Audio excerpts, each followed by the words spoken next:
मैंने एक पोस्ट डाली थी कि स्त्रियों को विवाह के पहले अपने पिता या भाई के संरक्षण में रहना चाहिए, विवाह के पश्चात यौवनावस्था में पति के संरक्षण में और वृद्धावस्था में पुत्र के संरक्षण में रहना चाहिए। इस पर कई लोगों ने मुझे रिग्रेसिव माइंडसेट का बता दिया था, तो कई ने कहा कि मैं नारी सशक्तिकरण के खिलाफ हूँ। कुछ लोगों ने मुझे नारियों के खिलाफ बोला। एक महाशय ने मुझे बोल दिया कि आप स्त्रियों को दासी समझते हैं और उनके सशक्तिकरण के खिलाफ हैं। क्या नारी सशक्तिकरण उसे कहते हैं जिसमें नारियां वहशी दरिंदों के सामने परोस दी जाएं? क्या नारी सशक्तिकरण नारी को पिता, पुत्र और पति की सुरक्षा देने से घट जाएगी? स्त्री का शरीर प्रकृति ने बलिष्ठ नहीं बनाया है कि वह सबसे मुकाबला कर सके। शेर के सामने या मतवाले हाथी के सामने अपने आप को प्रस्तुत करना अपनी वीरता सिद्ध नहीं करना होता है, बल्कि अपनी मूर्खता सिद्ध करना होता है। अगर कोई नारी किसी विपदा में घिरी है तो सशक्तिकरण का लबादा पहनाकर क्या आप उसकी मदद नहीं करेंगे? अगर कोई घर में रहकर अपने आप को संरक्षित कर रहा है हवा, आग, पानी या प्रतिकूल मौसम से, तो क्या वह सशक्तिकरण में बाधा है? अगर आप अपने यौनांगों को कपड़े से ढककर संरक्षण दे रहे हैं तो क्या उस अमुक अंग के सशक्तिकरण में बाधा आ रही है? क्या माँ अगर अपने बच्चे को आग से बचा रही है तो क्या यह सशक्तिकरण में बाधा है? अगर कोई स्त्री कोई भारी सामान नहीं उठा पा रही है तो क्या आप सशक्तिकरण का हवाला देकर उसकी मदद नहीं करेंगे?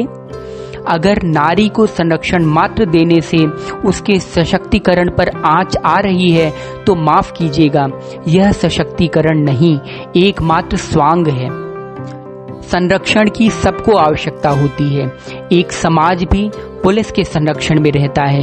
एक प्रधानमंत्री Z लेवल की सुरक्षा लेकर चलता है, तो क्या वह सशक्त नहीं माना जाएगा? क्या वह सशक्त नहीं है? एक 135 करोड़ की जनसंख्या वाला देश सेना के संरक्षण में रहता है, तो क्या इससे उसकी सशक्तिकरण पर आंच आ गई? इस ब्रह्मांड के प्रत्येक जीव या प्रत्येक तत्व को किसी न किसी के संरक्षण की आवश्यकता है। उसके बिना उसका अस्तित्व नहीं है, असंभव है। एकमात्र भगवान या जो परम तत्व है, बस वही परम स्वतंत्र है जिसको संरक्षण की आवश्यकता नहीं है। और आप अपनी सुरक्षा के लिए बॉडीगार्ड लेकर चलते हैं, तो यही तो आपका सशक्तिकरण है। अगर किसी महिला को उसके पिता, भाई, पति या पुत्र संरक्षण दे रहा है तो यही तो उसका सशक्तिकरण है। यह सशक्तिकरण नहीं है कि आप उसे अकेले रात में सुनसान जगह भेज दो सशक्तिकरण के नाम पर। यह घोर मूर्खता है। अगर आप नारी को जूडो, कराटे या आत्मरक्षा का कोई गुर सिखा रहे हैं तो यह उसके सशक्तिकरण की खिलाफत नहीं है, यही उसका सशक्तिकरण है। जंगल में बड़े से बड़ा जीव झुंड में रहता है, यह उसका सशक्तिकरण है। अगर वह झुंड से बाहर गया तो कुत्ते तक उसको मार डालते हैं। सशक्तिकरण का अर्थ यह नहीं कि स्त्री बिना कपड़ों के या कम कपड़ों में या नंगे घूमे। इसका अर्थ यह नहीं कि उसको जंगल में अकेला छोड़ दिया जाए। अगर कोई पिता अपनी बेटी या बेटे की रक्षा कर रहा है तो इसका अर्थ यह नहीं कि वह उसके सशक्तिकरण को बाधित कर रहा है। अगर नहीं करेगा तो क्या उसको मरने के लिए छोड़ दें, तो यह सशक्तिकरण होगा उसका? सशक्तिकरण का अर्थ यही है कि उसको इतना संरक्षित कर देना कि बाहरी ताकतें उसका कुछ न बिगाड़ सकें। नारी का शरीर पुरुष के शरीर की तरह बलिष्ठ नहीं होता। किसी से जूझने का भी एटीट्यूड प्रकृति ने नारी को नहीं दिया है, तो उसको संरक्षण की आवश्यकता पड़ेगी ही, और वही उसको संरक्षित कर सकता है जो उससे बलिष्ठ हो। तो यह कोई बुरी बात नहीं है कि अगर पुरुष ने किसी महिला की सहायता कर दी तो उस महिला के सशक्तिकरण का नाश हो जाएगा या वह पुरुष उस महिला के सशक्तिकरण के खिलाफ है।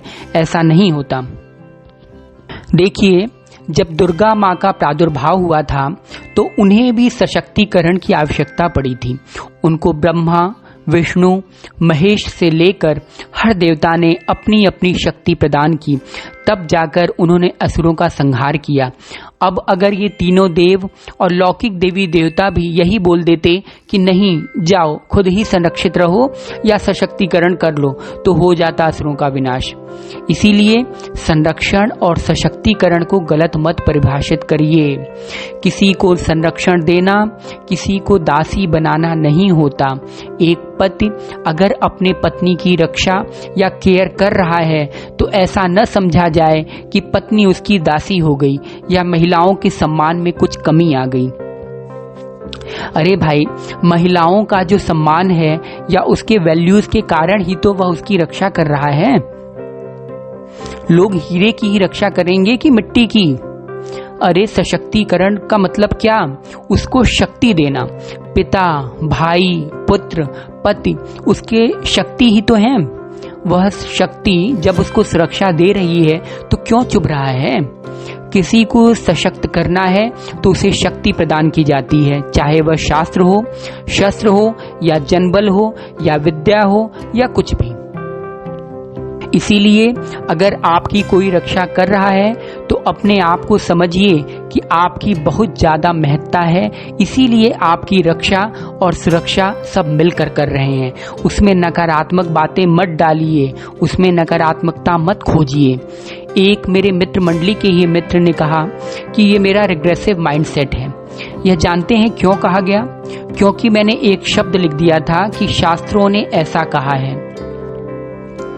अगर यही शास्त्रों की जगह मैंने यह लिखा होता कि वेस्टर्न फिलोसोफर क्लाइव विल्डन ने ऐसा कहा है, तो मुझे प्रोग्रेसिव माइंडसेट का बोल दिया गया होता। हमारी सबसे बड़ी कमी यही है कि शास्त्र या कुछ संस्कृत में लिखे हुए शब्द को देखकर हम चौकन्ने होकर दूर भागते हैं। दिमाग में यह भर दिया गया है कि शास्त्र या चाणक्य जब भी बोलेंगे वह दकियानूसी सोच होगी या पीछे ले जाने वाली सोच है। यह उनकी गलती नहीं है, यह बचपन से उनके दिमाग में घोल घोल के डाला गया है, तो वह शास्त्र का नाम आते ही बिना सोचे विचारे 1 मिनट में उसे गलत बता देंगे और पिछड़ा सोच कहकर अपने इतिश्री कर लेंगे। मैं आज चैलेंज के साथ कह सकता हूं कि कोई एक विश्व की ऐसी फिलॉसफी ला दी जाए जो हमारे शास्त्रों में वर्णित नहीं है।